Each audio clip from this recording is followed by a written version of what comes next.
Who knows? Okay. All right. So the subscripts on the chemical formula are indicating how many of that atom we have.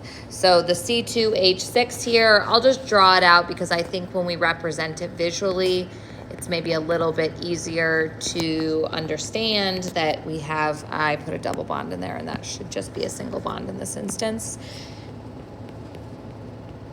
Okay, so that's the molecule. This is ethane, common kind of additional, this is an interesting fact actually.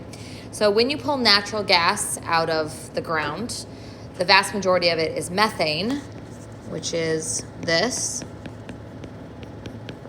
But there's also some ethane in there as well.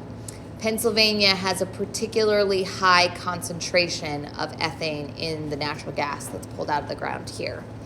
And this is the only reason I know this is because my husband works at the cracker plant in Beaver. He's an engineer there. That's why we moved here.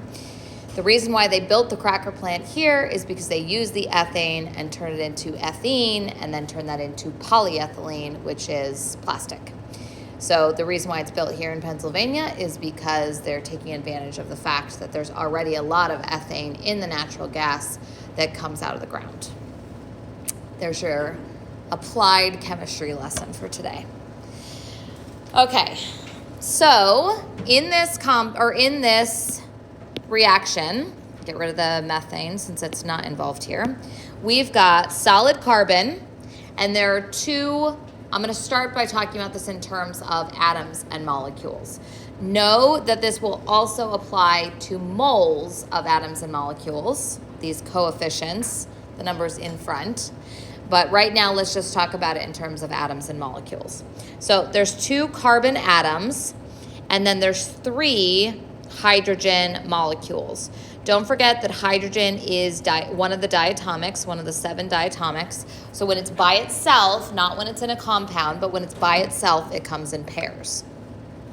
So we've got 2 individual carbon atoms, 3 hydrogen molecules, and we are going to break apart the hydrogen molecules. So we kind of sometimes will draw this like we have completely separate atoms of all of them. And then we're going to form new bonds. So this is how we model. It doesn't all happen exactly like this. It doesn't happen all at once, but it's a nice way to model it. We take the things at the reactants. Those are the things on the left side, the stuff we're starting with. We break the bonds there. So that's what I'm showing in the middle here. We've broken up those bonds, and then we're going to reform them into this new molecule that we call the products. So the stuff we start with, the stuff we're making, and the process of it is breaking up these bonds and reforming new ones. In fact, when we model energy of a chemical reaction, that's a very good way to explain what the energy change means. It's a difference between the energy that's required to break apart these bonds to get the individual atoms, and then subtracting off the energy that's released when those bonds form. And that's the overall energy change of a chemical reaction. Is like, do you get more energy out? Because when bonds form, energy is released. When bonds are broken, that requires energy. This maybe isn't necessarily intuitive, but if you just remember that the reason why the bond is there in the first place is because they're attracted to each other. When we talked about covalent bonding, we talked about the fact, like I'll just use the hydrogen again, that we had an electron on each atom, and it was attracted now not only to its own nuclei, but to the neighboring nuclei as well. So that's what's holding together these hydrogens. So they want to stay together. They're attracted to each other through this electron sharing.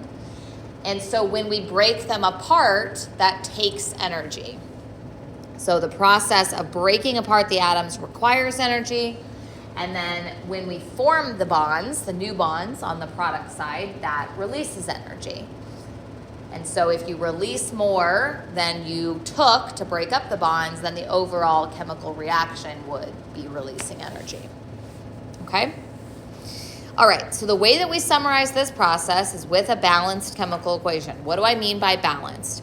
Well, it would not make any sense if I just wrote carbon plus hydrogen forms ethane, okay?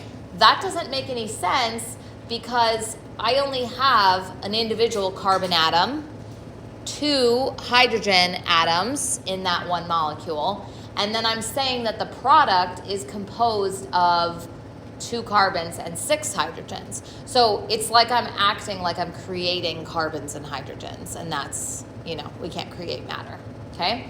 So the way that we account for that and that we make sure that we're explaining the whole process is by making sure that we have the same number of every single atom on the reactant side as we do on the product side.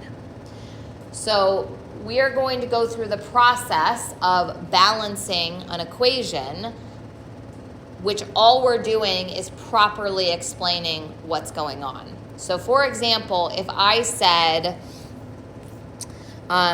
water is formed from the reaction of hydrogen and oxygen, like I said it in words like that, we could start to write a chemical equation. Water is formed meaning it's a product, from hydrogen and oxygen. Hydrogen and oxygen, when they're by themselves like that, are diatomic. So hydrogen and oxygen to form water, right? So that's the basic thing that I said, but this isn't the whole story because in this description, I have 2 oxygens on the reactant side, but I only have 1 on the product side. So that can't be the whole story because it makes it look like I suddenly got rid of an oxygen, okay? So what we need to do is make sure that we're describing the whole process by saying how many of each atom or molecule is involved. So the way that we do that is this is my little method, is I write down the atoms that are participating in the reaction, not the molecules, because molecules don't stay the same on both sides. That's the whole point, is that there is a change occurring here.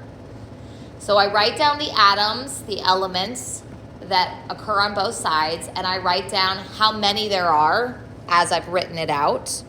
So here I had 2, here I had 2 on both sides, and on the product side, I had 2 and 1.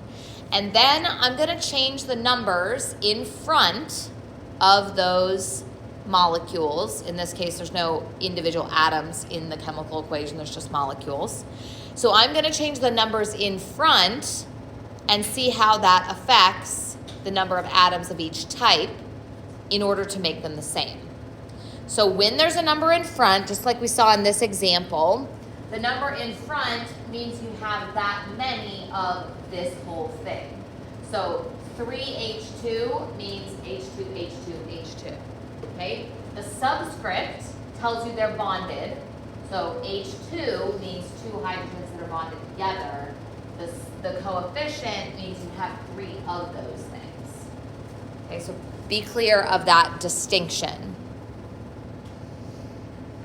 If I have 3 of those H2 molecules, it's a total of 6. So if you want to quickly figure out how many atoms you have, you just multiply the coefficient by the subscript. You don't have to draw them out every time, but if it's useful for you, by all means. And I'll probably do it a couple times just to demonstrate what it actually looks like. Okay, so the oxygen is the problem here. Now, you cannot change the subscripts. You don't get to do that. You cannot just be like, oh, I'm just going to put a 2 here so that things match. Because all of a sudden, you just now said that hydrogen and oxygen produce hydrogen peroxide, not water. And that's not the process that the words that I said earlier described. Okay? So the way you get to do it is by changing the number of water molecules. And you're really not changing them. You're just working towards describing the process better, right? It's not adequate to just say H2 plus O2 gives you water. You need to say how many H2s and how many O2s give you how many waters. Okay, so when I put a coefficient there, I'm going to update my list of how many atoms I have of each. So the hydrogen now has 4 and the oxygen has 2. Okay, that's great. I got my oxygens to match, but not the hydrogens. So now I need to go to the other side and make the hydrogens match. So it's this like, it really is just trial and error. There's a little bit of skill there, a little bit of like tips and tricks that you can use to figure this out, but mostly it's just trial and error and kind of this back and forth process, okay? So I've gotten the oxygens to match on this side. Now I need to go back to the other side and get the hydrogens to match. So in this case, if I put a 2 there, that changes this to 4, and now there's 4 hydrogens and 2 oxygens. And we would consider that a balanced chemical reaction. Balanced meaning it actually is describing the appropriate numbers of molecules on both sides.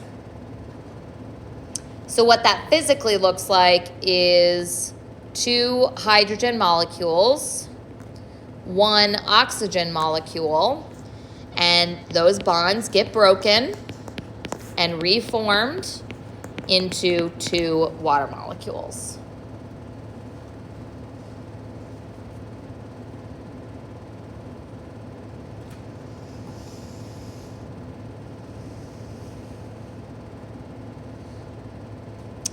Okay, now let's go back to what I said in words the process was. Hydrogen, and I don't know if I actually used these terms, but I'm gonna pretend like I did. So pretend this is the words I said, and I'm saying it again. Hydrogen gas and oxygen gas combine to form liquid water. Okay, let's specify liquid water. So this is a description of the molecules, how many of each molecule, but if you are given the chemical or the physical state, solid, liquid, gas, you need to include that in the chemical reaction as well, the chemical equation. So I'm going to go ahead and put the gas subscripts here and the liquid subscript there. And now this is my complete balanced chemical equation.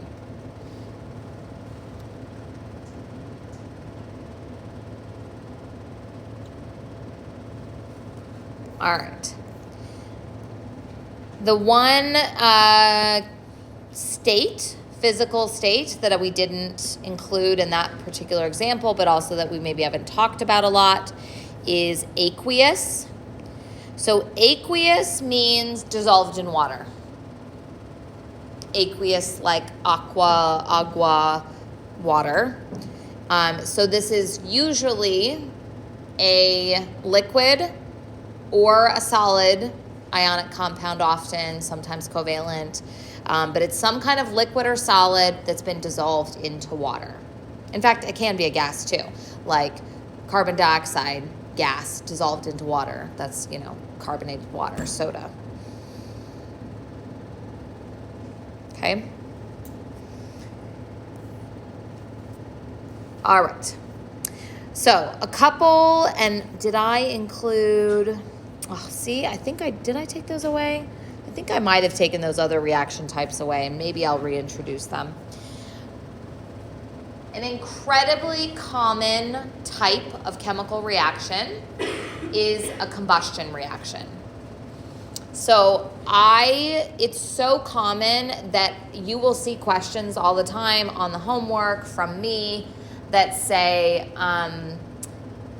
CH4, methane, undergoes combustion. Write the balanced chemical equation. Okay? So combustion is the reaction of usually a carbon-hydrogen compound. Sometimes there's nitrogen. Very rarely you might have, there's definitely oxygen sometimes. So like the process that our bodies use to turn glucose into energy is actually, in essence, a combustion reaction. So we take the glucose and it's like burning it, but it does it at a very small level. So you do get heat out.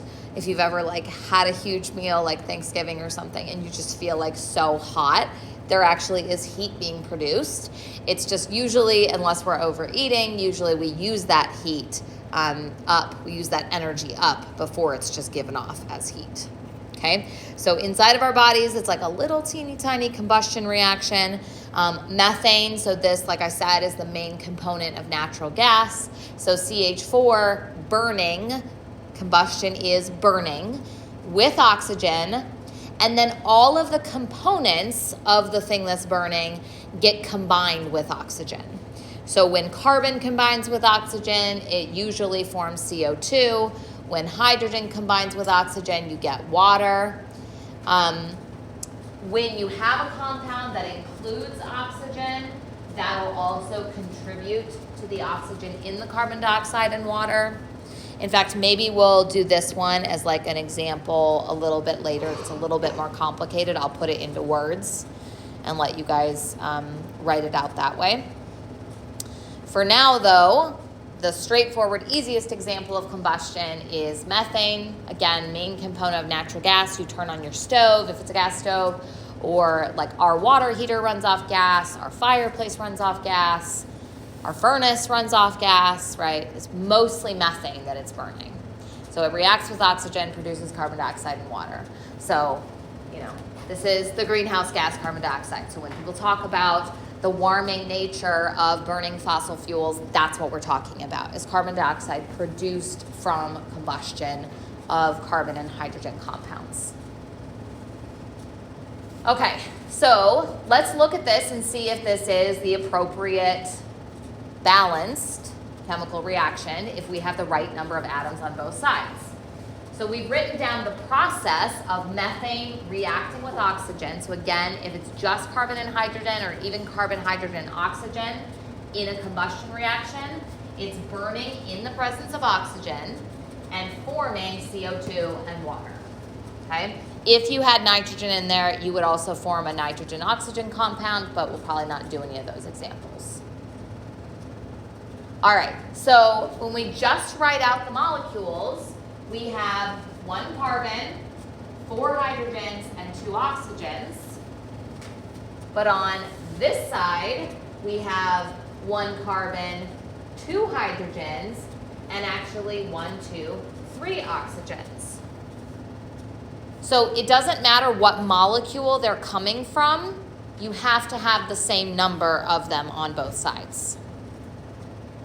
So you better look and make sure that you know if it's in multiple compounds. So we need to do the process. We need to balance this in order to make sure we're completely describing this process. Yeah, I was going to say, I think I have the picture on the next one. Okay, so using this method, take a minute and see if you can get this to be balanced. So write down the number of carbons, hydrogens, and oxygens, and then change the coefficients to try and get those to match.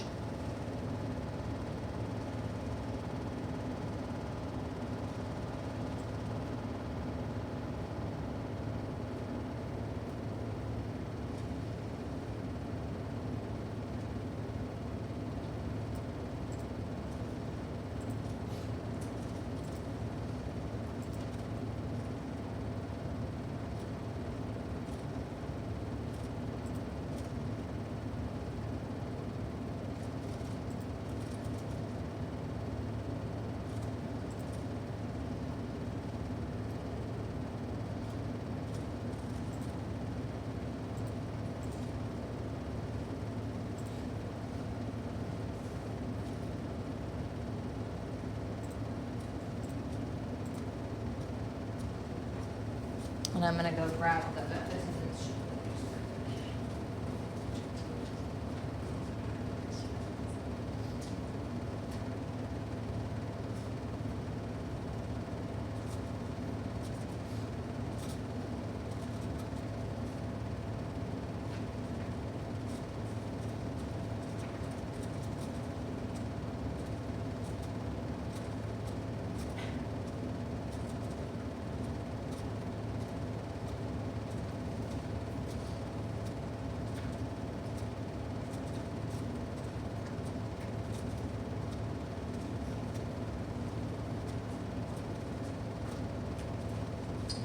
front and back, so get off my fingers.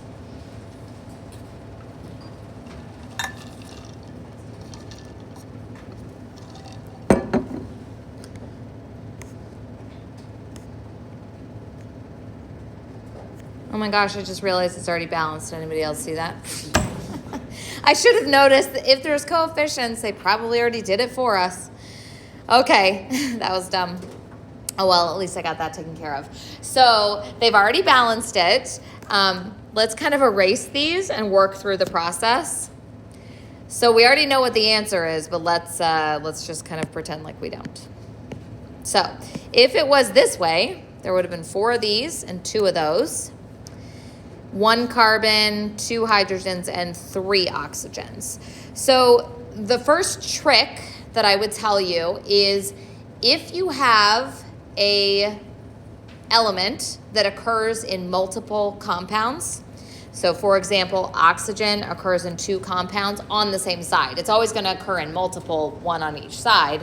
But if it occurs in 2 that are on the same side, leave that one till the end. So don't try to balance oxygens first in this instance. Do the carbons and hydrogens. So I'm going to start by putting the 2 in front of the H2O so that it changes this to 4 so that those match. So my carbons match now, my hydrogens match, and my oxygens have now changed to 4. Then I can go over and put the 2 in front of the oxygen to change that to 4.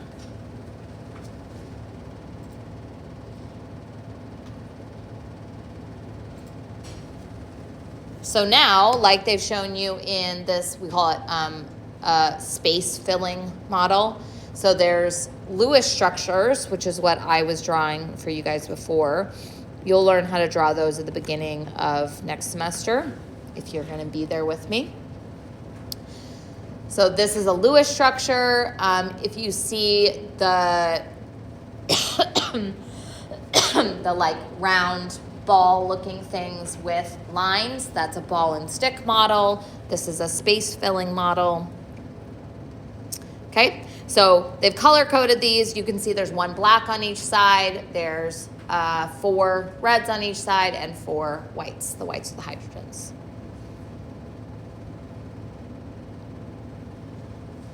Okay. All right, so now we're going to do more practice.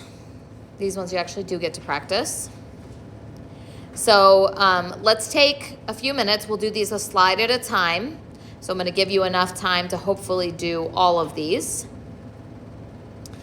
And I'm not going to give you any additional hints right now. Just let you kind of work through these a bit and then we'll review them. So I'm going to set a timer.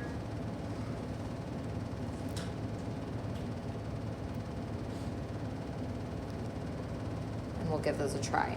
Now, since we're just starting this, I will work these in a couple minutes on the board. So if you don't want to see yet, don't look. Or if you want to check your answers, that's fine. Or if you're lost, then you can look up.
So I'm not going to finish the last one because I want to talk through it in a little more detail. So I'll just leave that for a second. So maybe just another minute or so, and then we'll talk through them.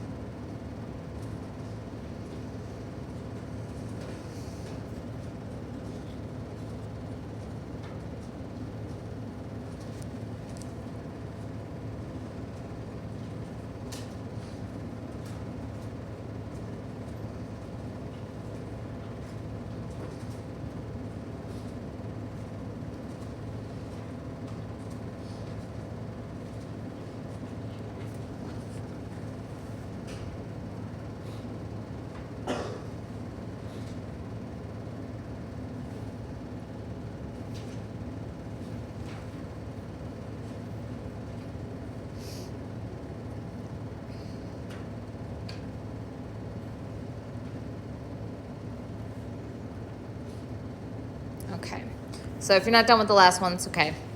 So these kind of get progressively harder on this slide, which is good. The first one's fairly straightforward because the aluminum and bromine are totally separate, and so you can just change the reactant side to make sure to match. The other thing that's nice is this is an even number. So like if there's 6 bromines, then you can easily make 3 groups of the bromine on the other side. As we're gonna see in the last one, it doesn't always work out that well. In fact, frequently it doesn't with combustion because water only has 1 oxygen. And so the fact that it's an odd number sometimes complicates how many oxygens you're gonna balance with it, okay? On this next one of the tips that I wanna give you is that if you have a polyatomic ion, so sulfate in this case, and it exists as the polyatomic ion on both sides, what you can do is treat that as an individual unit that needs to be balanced. So the way that I've done it here, I broke up the sulfur and the oxygen, recognizing that you have to do 3 times 4 to get the total number of oxygens, and 3 times the 1 sulfur to get the number of sulfur. Okay, so that parentheses subscript, as you guys hopefully remember, means that there's 3 sulfate ions and 2 aluminum ions.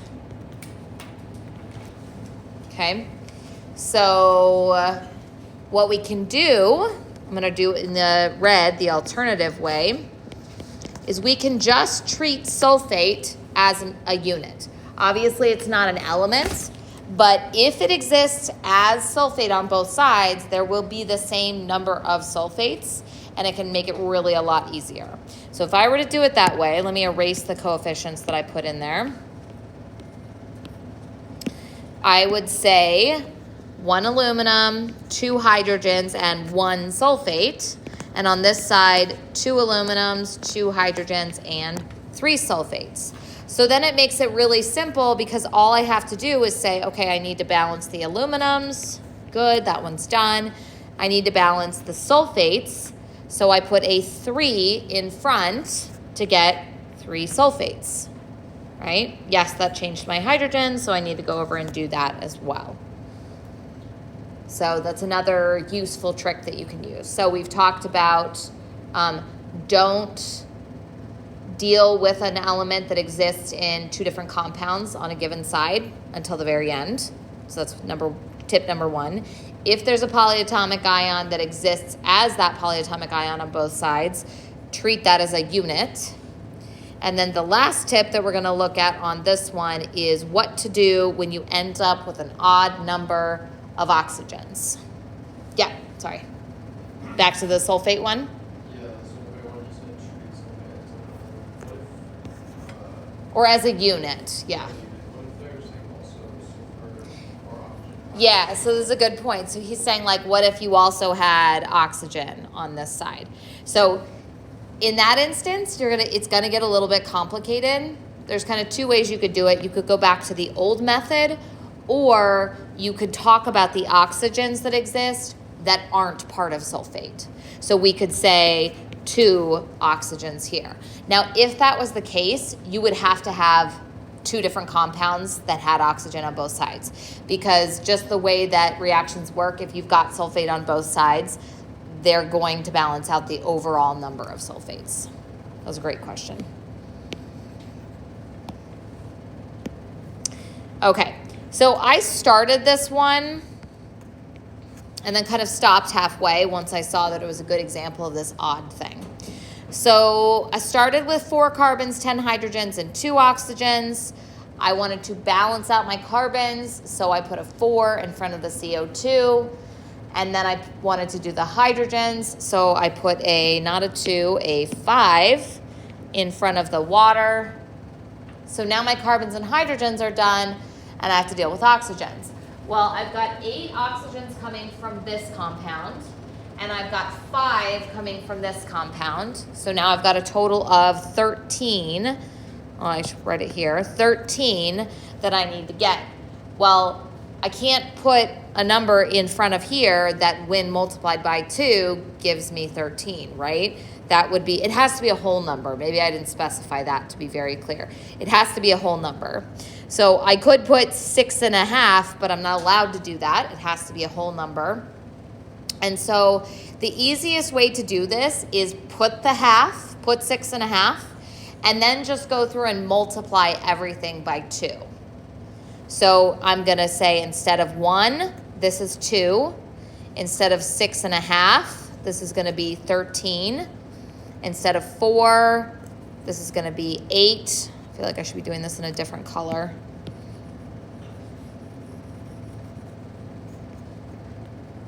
And then instead of 5, this is gonna be 10. So now we can go ahead and double check that this all works out.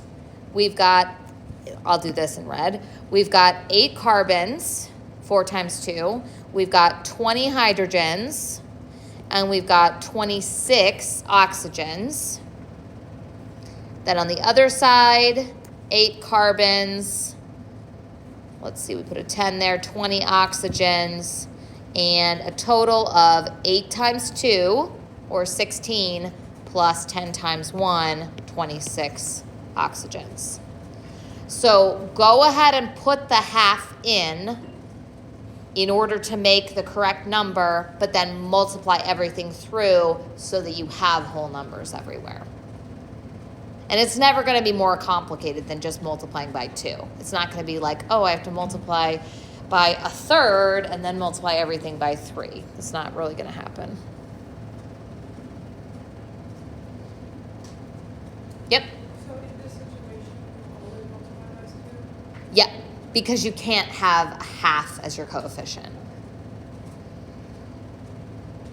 Now, if you see, you're not going to see that immediately. The time that it happens is when the oxygen or when the hydrogens here are not divisible by. No, that's not right. I was going to say aren't divisible by 4, but like if it was C2H6, that doesn't happen. So don't try to figure out in advance. You'll notice it once you put an odd number here. If an odd number appears in front of the water, that's where you're going to know that you're going to have to do the multiply by, you're going to have to do the multiply by 2 thing.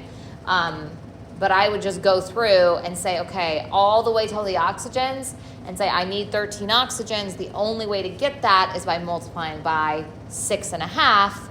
So then I go through and multiply everything by 2, all the coefficients, that is. Okay, let's do some more.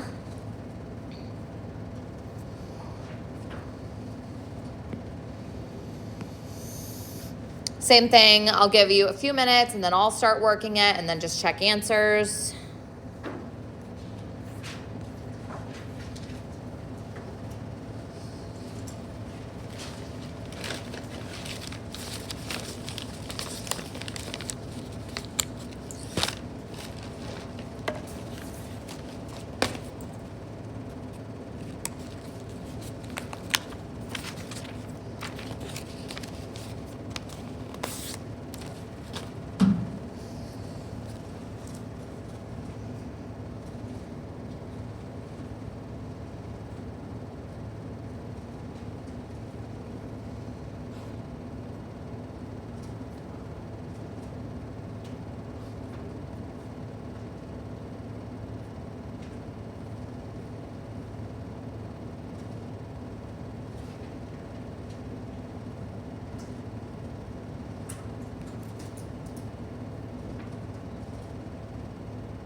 Oh, that one's kind of hard.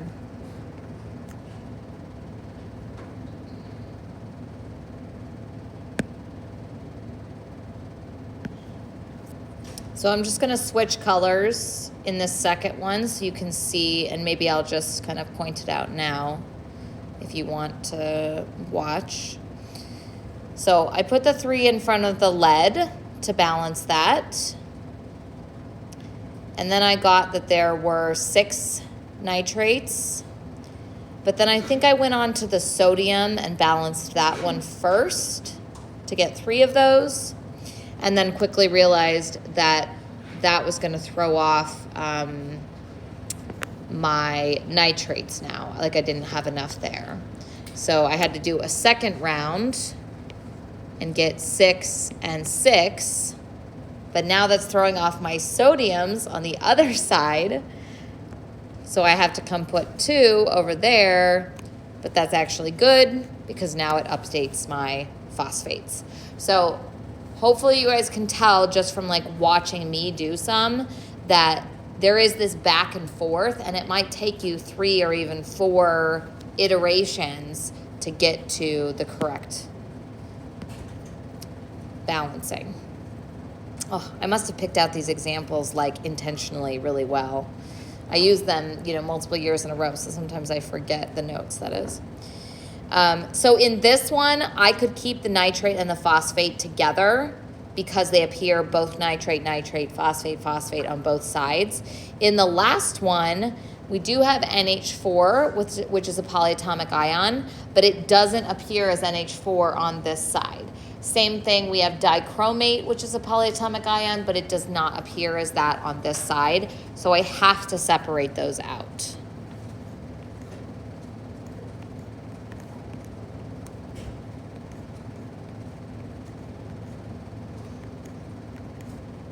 Looks like I'm missing a plus sign there too.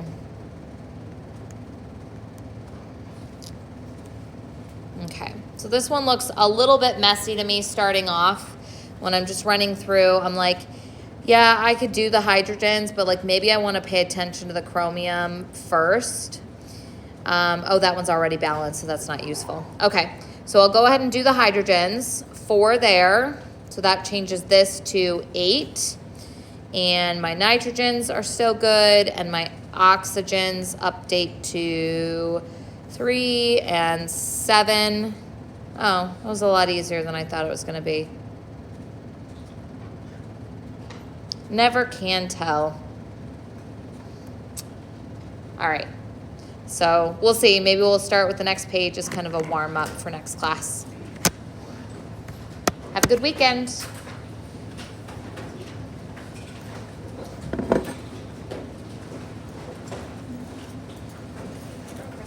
Yep. Yeah, so this one is messy. So you get to the 36 and... So I did that part right. Oh, I see. So you actually did this part right. You got to the 2 and the 18. So now 8 times 2. Oh, but this one doesn't match anymore, right? Because you multiplied this by 2. So now you have 16 carbons. So this needs to be 16. And then you have 16 times 2 oxygens plus 18, which is 50. And that's why you have to put the 25 over there. So it is totally like this back and forth from one side to the other. Okay, thank Yeah. you. Can you go over the first one with me? I was a little bit Yeah. confused. So, I know you have to like do the multiply by 2 thing, correct? Uh-huh. Okay. So you did 1, and then you had 8 and 9.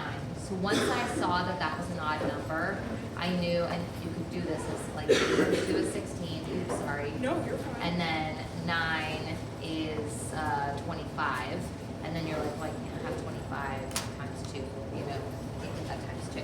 So you say 12 and a half, Okay. and then you multiply everything by 2. Multiply. All of the coefficients. So this was 1, Okay. and you had 12 and a half here. Yep, that was my Yeah, and then 16, or sorry, 8 and 9, so then you get 2, 25, 60. Okay, so I'm understanding. So the 25 and the 2 then turns that 50 down. Yes. Okay. Yeah. Okay. Awesome. Thank Yeah, you. it's a little messy. I Hey, don't know why, since yesterday, I can't open anything with you. and you hit allow. Yes, I can. Okay.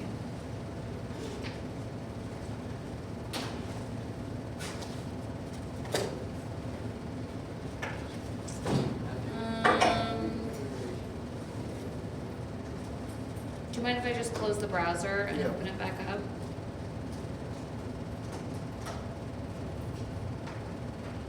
Oh, that's your math class.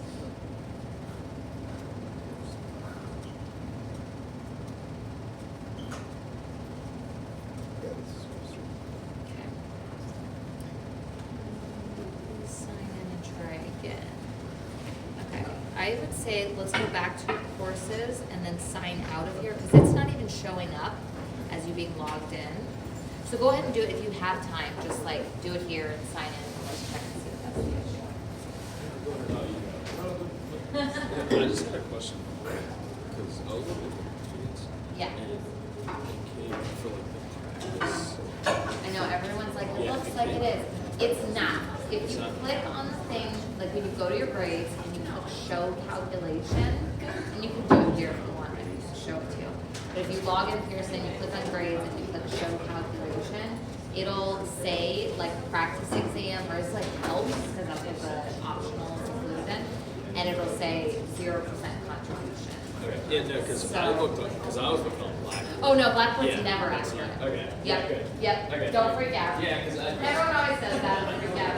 I'm going.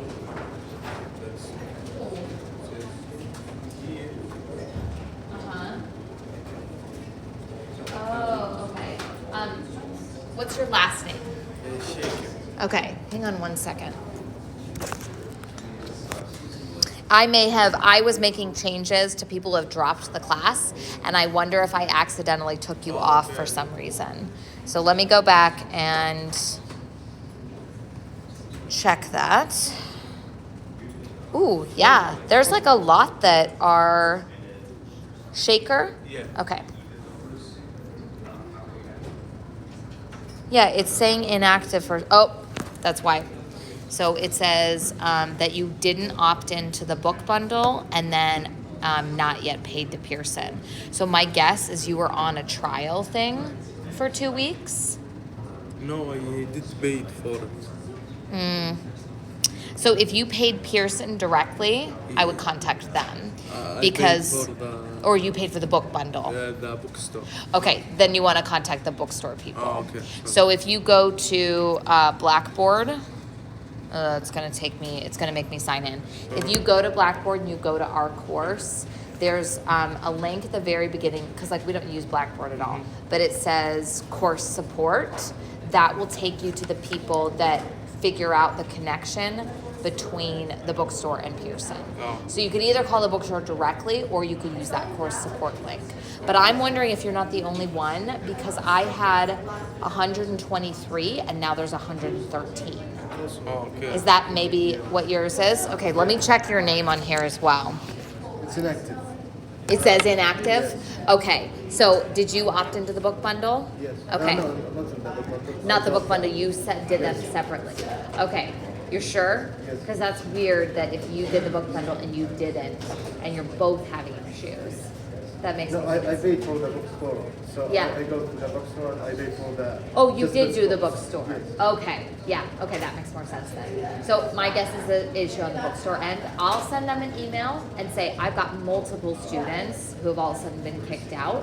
But if you guys will call as well, then they'll know specifically which students it I is. think the problem from them because I have other like Others that are Yeah, I have, not working? yeah. Oh, okay, definitely. So- In fact, yeah, I would do that like soon so that you're not, thankfully, we don't have anything due for a while, but we did have that reading.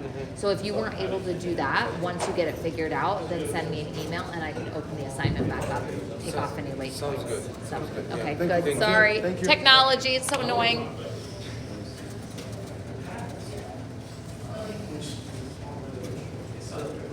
Chapter 4, notes, go ahead and download them.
So I don't know if this is affecting anybody in here, but I have had multiple students who are kicked out of Pearson.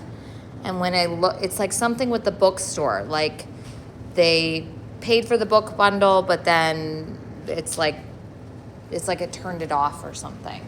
So if anybody is having issues with Pearson right now, it might be that.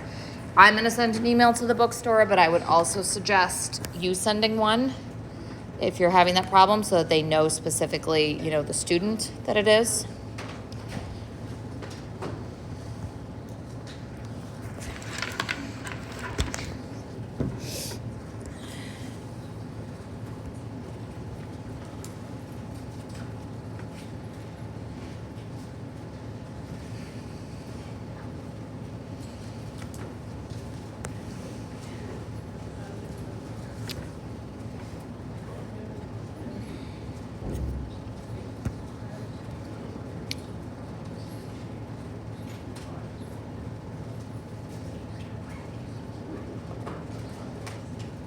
Oh.